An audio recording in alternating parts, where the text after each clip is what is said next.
ইমাম আহমদ বিন হাম্বল রাহিমাহুল্লাহ ছিলেন 10 লক্ষ হাদিসের হাফেজ, এরপরেও জনগণ মেনে নেয়নি।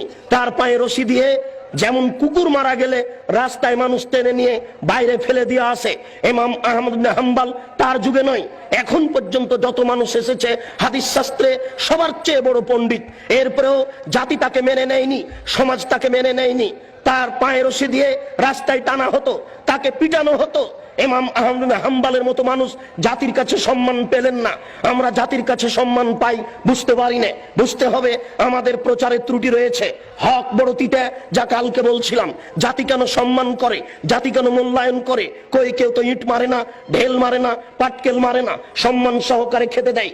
সেই জন্য তো আপনাকে গতকালকে আমি শোনাচ্ছিলাম যে আখেরি মোনাজাতে আপনি হাত তোলার পূর্বে এইভাবে একটু বলুন, তাহলে বুঝবো আপনি হক কথা বলছেন। বুঝলাম আপনি বড় কাজ করছেন, বুঝলাম আপনি বড় হুজুর, অনেক দূর থেকে এসেছেন, আমেরিকা থেকে এসেছেন, লন্ডন থেকে এসেছেন, সৌদি আরব থেকে এসেছেন।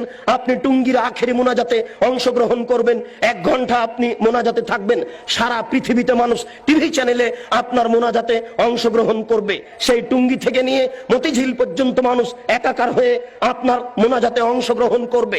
দেশের নেতা নেত্রী এই মোনাজাতে অংশগ্রহণ করবে। হুজুর আপনি একটু হক কথা বলুন না, আপনি বলুন। আল্লাহর নবী বলেছেন লা ইয়াফলাহু কওমুন ওয়াল্লাহু আমরাহুম ইমরাতান। ওই জাতি কোনোদিন পরিত্রাণ পেতে পারে না যে জাতি নারীকে করেছে নেত্রী। ওই জাতি কোনোদিন পরিত্রাণ পেতে পারে না যে নারীকে করেছে নেত্রী। ওই জাতি কোনোদিন পরিত্রাণ পেতে পারে না যে জাতি নারীকে করেছে নেত্রী। আপনি বলুন দোয়া করার পূর্বে আল্লাহ রাসূল বলছেন আলী লা তাদুতিম সালান ইল্লা তামাস্তাহু ওয়ালা কাবরান মুসরিফান ইল্লা সাওয়াইতাহু। আলী তুমি ছাড়বে না কোনো উঁচু কবর, সবকে ভেঙে সমান করে দাও। আলী তুমি ছাড়বে না কোনো ছবি মূর্তি, সবকে ভেঙে একাকার করে দাও। আপনি এই বক্তব্য দেওয়ার পরে এবার হাত তুলে দোয়া করুন, দেখা যাবে কত নেতা নেত্রী আপনার দোয়াতে অংশগ্রহণ করে, কত জনগণ আপনার দোয়াতে অংশগ্রহণ করে।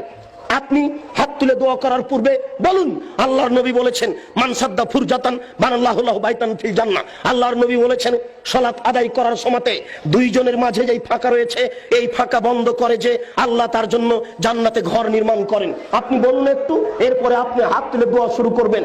বাইতুল মুকাররম হচ্ছে বাংলাদেশের জাতীয় মসজিদ। বাংলাদেশের যারা বড় আলেম তারাই সেখানে খুতবা দেওয়ার অধিকার রাখে। বাংলাদেশের 3 কোটি আহলে হাদিসের আমির হচ্ছেন মুহতারাম আমিরে জামাত ডক্টর আসাদুল্লাহ গালিব, 5 ভাষার সমমানের পণ্ডিত। কই আজ পর্যন্ত আমরা দেখলাম না যে বাইতুল মুকাররমে তিনি খুতবা দিতে পারছেন। কোথায় হক রয়েছে? কে হকের কথা বলবে? আপনি একটু দোয়া করার পূর্বে বলুন। দেশবাসী শোনো, যারা বাইতুল মুকাররমের ইমাম তারাও শুনে রাখুন। আল্লাহর নবী বলেছেন মান সাদ্দা ফুরজাতান বানাল্লাহু লাহু বাইতান ফিল জান্নাহ। যেই ব্যক্তি দুইজনের মাঝের ফাঁকা বন্ধ করবে তার জন্য আল্লাহ জান্নাতে ঘর নির্মাণ করবেন। আল্লাহর নবী বলছেন এই শুনো, আমি দেখতে পাচ্ছি দুইজনের ফাঁকা দিয়ে শয়তান প্রবেশ করছে। তিনি কত কিছু বললেন এই কাতারকে সুন্দর করে সারিবদ্ধ হয়ে প্রাচীরের মতো হয়ে দাঁড়ানোর জন্য। আর বাইতুল মুকাররমে গিয়ে দেখি, অন্যান্য মসজিদে গিয়ে দেখি একজন 1 হাত সামনে আছে, 1 হাত পিছনে আছে, কোন জায়গাতে 2 হাত ফাঁকা আছে, 5 হাত ফাঁকা আছে, এইভাবে সালাত শুরু হয়ে যাচ্ছে। কই আপনি তো একটু হাত তোলার পূর্বে এই কথা বলতে পারেন না? বলুন দেখি, হক বোঝা যাবে কাকে, আর বোঝা যাবে কত মানুষ আপনার এখানে বেশি হয় আর কম হয়।